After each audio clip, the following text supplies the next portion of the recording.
In 1980, I had turned 18 in the summer. And a few weeks after I turned 18, I did something that no one in my family had ever done before. I packed everything I owned into that car right up there. It included my John Denver record collection, a brand new typewriter, and a very extensive collection of Levi's Big Bells. And I headed to this place, the Ohio State University, to go to college. No one in my family had done that before. Well, that's not actually true. Some people in my family had started college before, but no one had finished college before. And I'm convinced that the reason I was able to finish is because when I went to college, I had absolutely no idea what I was going to do. See, my mom had gone to college. She went to college to be a teacher because she took a test in high school, and her guidance counselor said, "This test says you should be a teacher." So she went to teacher college and lasted about half of a semester. She'll tell you she was very happy when my dad asked her to marry him so she could get out, and she never went back. My dad thought about college, but he didn't have a lot of money, and so he went into a one-year technical program in electrical technician work. And he did very well. There was a promise of a great job at the end of it, and he did get that great job. But I will say that as I watched him over the course of my childhood, he was passed by a lot of younger men with less skills but more education who got the electrical engineering jobs. So college probably was in his vision, but he never made it through. So I went off with no plan. Well, actually, that's kind of a lie, too. I did have a plan. I formulated my plan over the summer. See, I got the course catalog for The Ohio State University, and I sat all summer circling all of the classes that I was going to take when I got there, and there were a lot. There were classes in poetry and chemistry and calculus and German, ballet. I was going to do it all. I had them all circled. And I didn't really understand that that's not how it worked, that there were things like prerequisites, that you couldn't just take the 400 level history class, you had to start it at 100. And there were credit hours, and you had to pay according to how many you signed up for. And there were majors, and you actually had to pick one at some point. And I'll tell you, when I went off to the Ohio State University, my plan looked a lot like this, and not very much like this. And you might say, so how long did it take them to catch you? And I would say, well, they never did. Because when I was at the Ohio State University, I was one of 60,000 students. And I'm pretty sure that when I went into my guidance counselor with my little form with these crazy courses all over it, he looked at my GPA and saw there were a couple honors courses sprinkled in and said, "You look great. Get out of here, honey." And I just kept going on my merry way. And at some point, I did get caught. I think it was in my third year, and they said, "You need to declare a major," and I hadn't really picked one yet, so I picked two. And I signed up in two different colleges, and I thought, I bet they won't catch me, and they didn't. Until almost the very end, when someone stopped and said, "Time out, you can't do this." And I said, "I think I just did." So what did that get me? Well, it got me 2 degrees, but more than that, this is what it got me. It got me a liberal arts college education at the largest public university in the country at the time. What I managed to get for myself was the ability to figure out what I loved and become pretty good at it, and to take a really interesting journey along the way and connect some things together that my friends on this path never ever would have seen. Let me give you an example of the kind of thing I'm talking about. So you've seen this before, I'm sure, even if you're not a scientist in the crowd. You learned this probably back in grade school. This is the way that you learned the order of the colors in the rainbow, right? And if you're a scientist, you don't say colors of the rainbow, you say colors of the visible spectrum. And the lowest energy is down here, and the highest energy is up here. And we have red, orange, yellow. You know the drill. So I was in chemistry class one day, and this popped up, and I thought to myself, what's indigo doing in there? What's it doing in there? I just don't really get it. I mean, I see the 3 primaries, and I see the 3 secondary colors, and isn't that good enough? Why do you need 7? So I went and I asked my chemistry professor. Now, I'm pretty sure he was a little surprised that one of his 600 little minions was coming up answering a question about why indigo was in the visible spectrum. He was a quantum mechanics expert and a very nice guy, and he said, well, you know what, Laura, I don't know the answer. Actually, he probably didn't say, you know what, Laura, because I'm sure he did not know my name. He said, you know what, I don't know the answer. He said, but I can tell you this. Modern day scientists don't put indigo in there anymore. And I bet if you go back to Joe's slide, you'll see that the prism he had in the beginning didn't have it. It only had 6 colors. He said, and I can tell you this, Newton is the one who first identified the colors in the visible spectrum. And so maybe if you go and look up a little bit about Newton and the history of Newton, you'll get the answer to your question. I'll see you on Wednesday. And I was pretty interested in that because we were talking about Newton in one of my other classes. I was kind of into Newton. In fact, I was really into Newton because I was taking a class in poetry, and I was studying William Blake, and William Blake has a very famous painting of Newton that I was very taken with because it's different than any painting of Newton you'll ever see again. This is the painting. Pretty nice looking, eh? For Newton. I'm telling you what, if you look at other paintings of Newton, they don't look like this at all. Here's the funny thing. Blake didn't like Newton. I'm thinking that's a pretty nice painting for someone who didn't agree with someone else's work. But we'd been talking about Newton in this English class, and I thought, you know, this is enough for me to go find out some more information. So I headed off to the library to figure out what was up with Newton and the spectrum, because you couldn't Google it back then. And so here's what I found out. That Newton had purposefully picked 7 colors because he wanted to match them to the notes of the musical scale. Pretty interesting. And I thought, well, that's great. Now I know the answer. Wait, I don't know the answer. Why indigo? Why would you pick that color?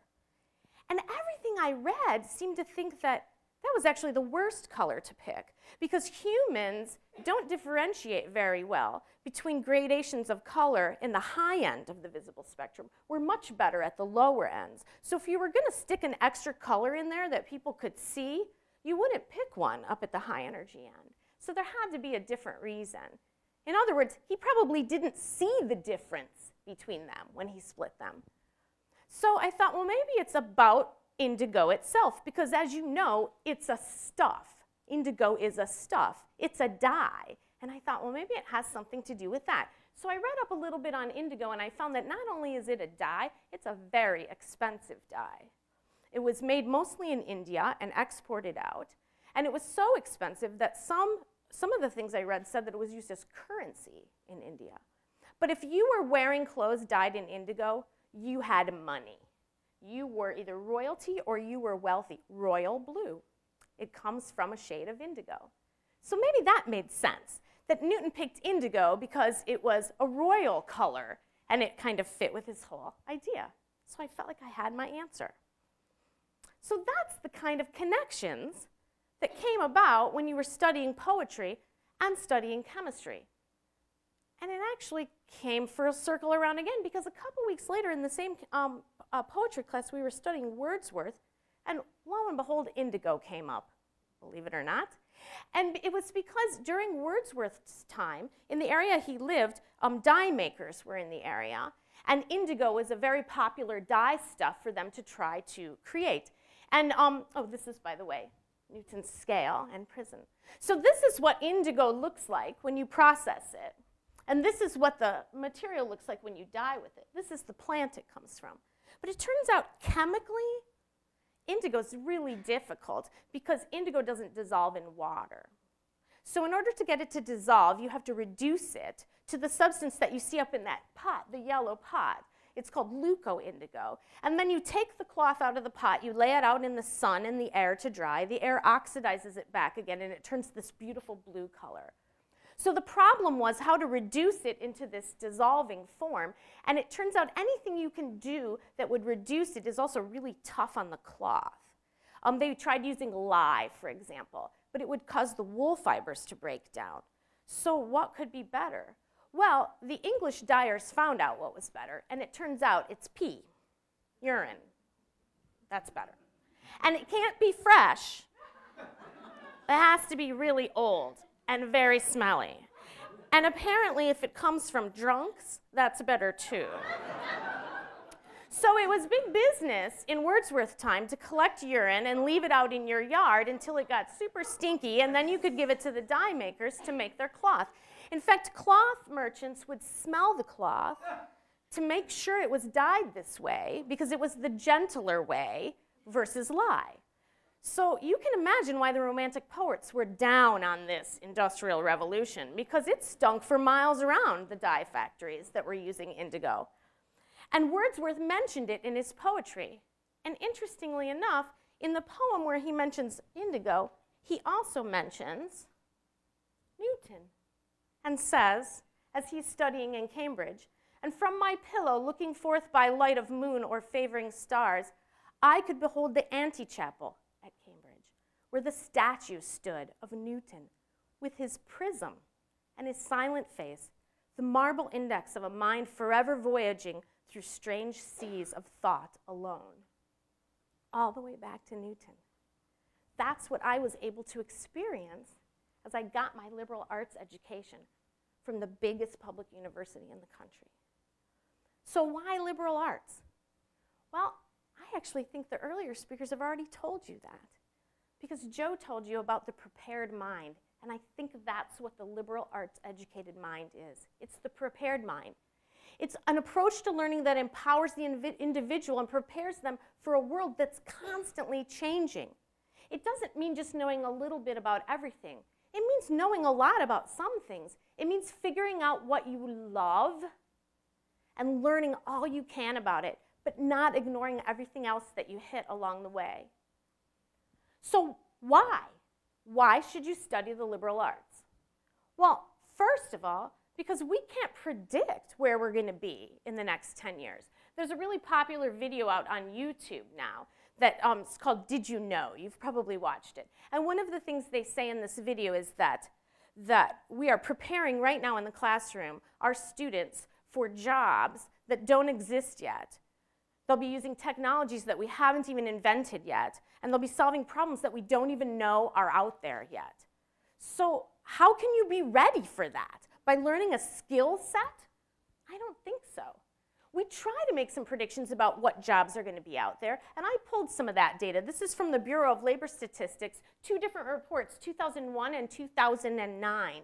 And these are the jobs right here that were predicted to be filled in the 2001 report. And these are the actual people that were in those jobs as predicted in the 2009 report. So you can see that back in 2001, it was predicted that there would be about 1.3 million computer software engineers. But as of 2008, there were only about 900,000, a difference of about 33%. Now you might say, how are the 2001 people predicting the types of jobs that are out in the computer industry? Well, they weren't. If you look at the 2001 report, half of the jobs that are available in the computer industry now aren't even on that report because they didn't exist back then. So do you buy that statistic? I don't think you should. I don't think it predicts anything. Look at home health care, for example. The 2001 report predicted that there would be about 900,000 home health care workers by 2010. There's actually 1.7 million already, a 90% difference. And that's the fastest growing field right now. It's also one of the lowest paying. Why liberal arts? Well, Abraham Maslow, a famous psychologist at Brandeis, you may know him from Maslow's hierarchy of needs. By the way, Maslow was also the editor of his high school Latin paper and a member of the physics club.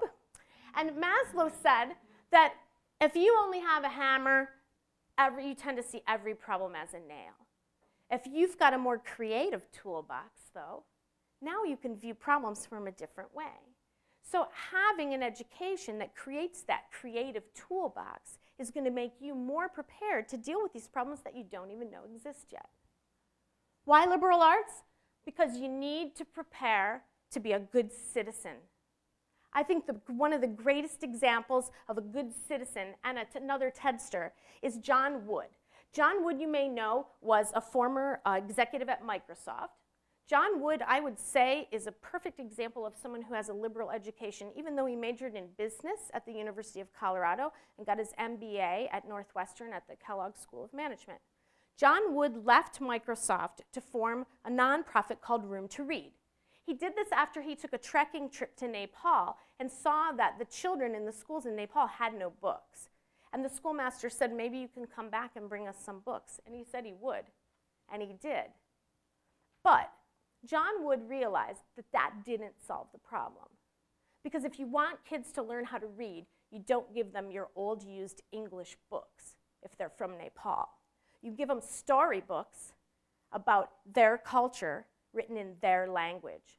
So what John Wood did to solve this problem was took the money he raised and he hired authors in Nepal to write children's books about Nepal subjects for those children. And as of this year, just in Nepal, his nonprofit has published 142 local language books for children to learn how to read. That's being a good citizen, and that's solving the problem. And that comes from the creative thought process. Why liberal arts?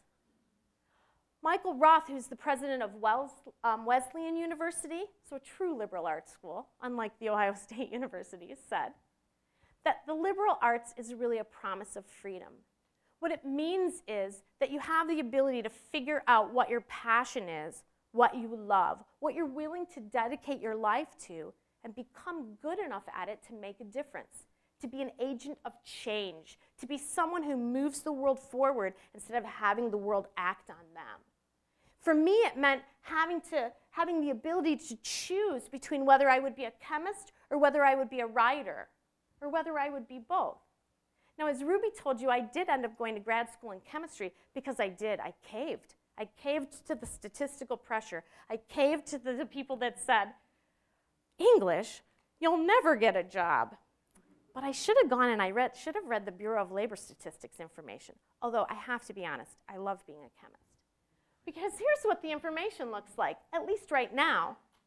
In 2018, it's predicted there'll be 22,000 new jobs for writers and only 2,000 new jobs for chemists, a difference of 8% versus 2%. So if it was my kid right now, I'd say, be a writer or a musician, but maybe not a mechanical engineering tech, because those jobs are predicted to go down. Or maybe you'll just choose to ignore this all and find what you love, cultivate it, become the prepared mind, and be ready to be an agent of change for the world. The value of an education in the liberal arts, you can strike college because it can happen anywhere, is not learning of many facts, but the training of the mind to think something that can't be learned from textbooks. That quote that started this talk did not come from the president of a liberal arts college. It came from Albert Einstein.